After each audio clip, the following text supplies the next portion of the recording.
Hey guys, thanks for joining me. This is Pete Brizio with the first edition of Crucial Elements Reverse Osmosis Hydroponics. What we're going to be discussing today is the unpacking of our Crucial Element RO system, everything that we can expect to get in the box when we purchase it from a local retailer or we get it shipped to us over the internet. First things first, I inspect the box. I don't really have any damage, so I'm just going to dig right in.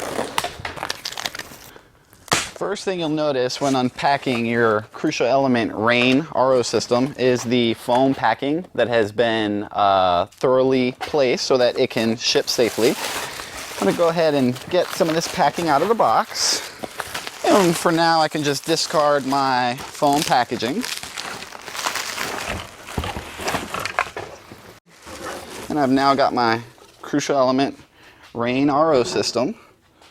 200 gallons per day.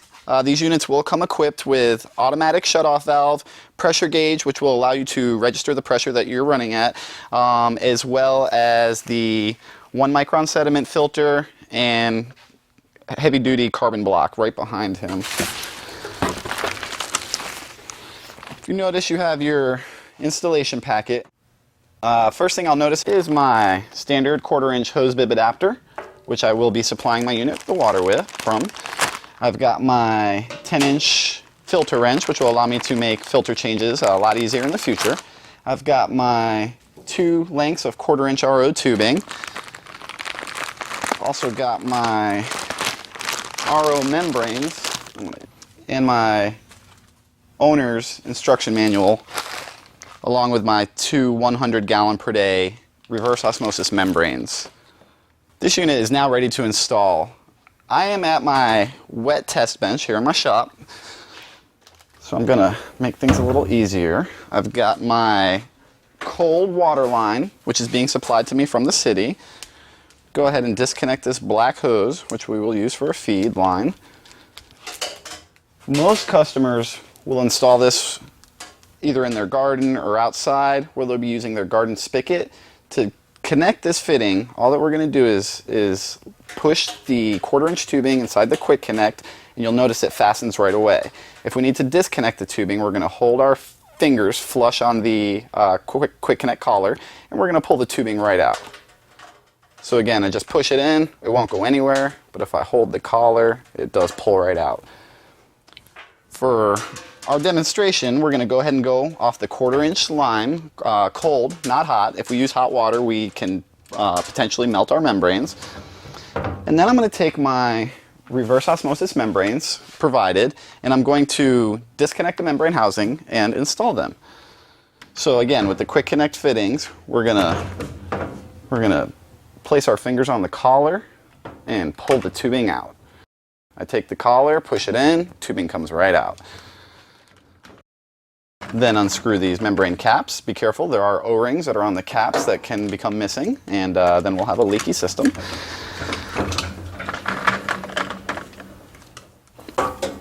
Taking my 2 Aqua Engineering and Equipment membranes, I'm going to go ahead and get them installed in either of the membrane housings. What we're going to want to do is make sure that the 2 O-rings do go into the housing first. There will be a black seal, that's called the brine seal, that'll be closest to the feed side. And you will feel it push into the housing as it seats within the collection cup. Same process, double O-ring first, brine seal at the end, push it, you'll feel it seat, and then you'll take your cap, go ahead and just screw it back on. Get the cap all the way on there, again, so that we don't create any leaks. Now that I've got both my reverse osmosis membranes installed in their housings, I'm going to go ahead and connect my RO unit to my Resi.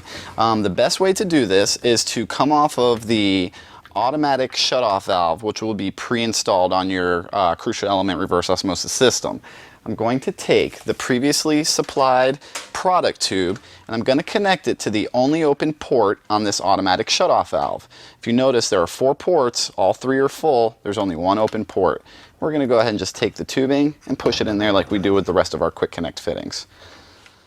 Now that I've connected my product tube to my reverse osmosis system, what I'll be doing is I'll be connecting my product tube to my float valve in my 40-gallon resi, also provided by Crucial Elements.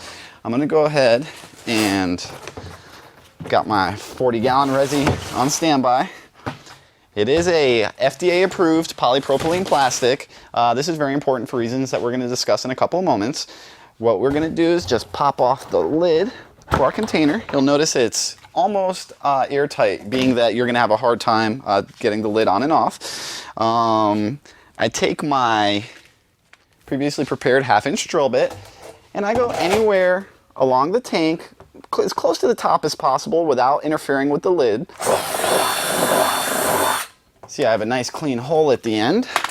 I will then take my float valve. I'm going to take off this end piece. Be careful, as there are a couple of pieces inside of there that I don't want to lose. I'm then going to disconnect my fastening nut. Unscrew it all the way. And then this should slide right through our drilled hole, making a nice fitment. You'll see that the rubber grommet will press right up against the side of the tank. And as our attachment nut gets put back on the outside, it will sandwich the float valve very firmly against the resi. And at this point, we can take the product tube out of our system, hook it to the compression nut, being sure to pass it through the pieces that were inside the compression nut, and then just simply push it into the float as far as it will go, take the compression nut behind it, and secure it. Kind of just close it a couple times until it gets tight. Then you'll notice this tubing will no longer slide or go anywhere, no matter what's going on, which is important. I'm going to now prepare my drain line so that I can have continuous drain. And I'm at my slop sink, so of course I can just let this drain down into the sink, no problem. And I'm going to turn it on slowly. This is important because even though Crucial Elements pressure tests for leaks up to 100 psi, items do shift around during shipping. So an O-ring could have gotten moved a little bit, the tube could have become disconnected. So I do recommend to turn on the water slowly, not 100%. See, my first chamber has filled up, my sediment filter, grabbing any particulate matter. My second chamber is equally as important. This is my carbon block filter. It's going to remove chlorine from the water, which is absolutely vital because if we have chlorine in our water, we're going to kill our reverse osmosis membranes. Reverse osmosis membranes are very expensive. We do not want to do this. Membranes should last us at least a year or more. And I have a good healthy stream of wastewater, which is good. My pressure gauge is also starting to register. I'm now at 40 psi and building. And I don't have any leaks, which is good. I can now turn on the water full blast, 100%. You will now see that my pressure gauge has actually risen to about 60 pounds of pressure, about 60 psi. It is very important for us to flush our membranes. What this means is that we're going to be discarding the first couple of gallons of water that we produce. If I go over here to my storage resi, I can actually see water starting to drip out very slowly. This is a good indicator.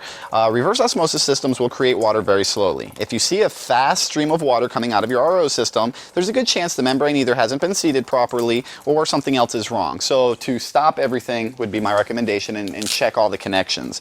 I'm going to grab my TDS meter so I can tell when my total dissolved solids are at an acceptable level for my indoor garden. Notice if I turn this on, it shows 0 parts per million because there's no water and it's not actually conducting any electricity. What I'm then going to do is grab some of my RO water, which is currently being produced. This is going to be a high number, and the reason I'm demonstrating this is to show you this high number. This is only at 23 parts per million, which seems pretty good, but let's check it in about 10 seconds from right now, understanding that we are actually flushing a preservative that is on the membrane surface. It's now been a couple of minutes. I've let my RO system make a few gallons of water and I've discarded them because the TDS was a little bit too high than what my plants would favor. So I'm going to now collect a little bit more water in my collection cup for my TDS meter.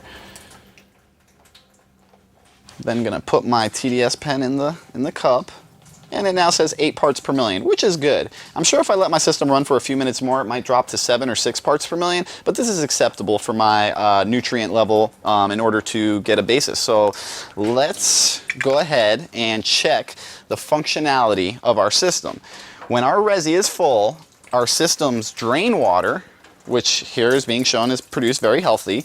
As a side note, you should expect about 3 or 4 parts waste for every 1 part product. That is standard with any RO system. We do have specific RO systems that are low wastewater ratio that you can call or email us about, and we'll discuss and see if it's right for your application.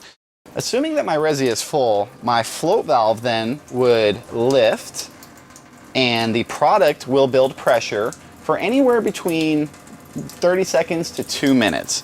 As long as you see this healthy stream of wastewater, you know that the unit has not shut off yet.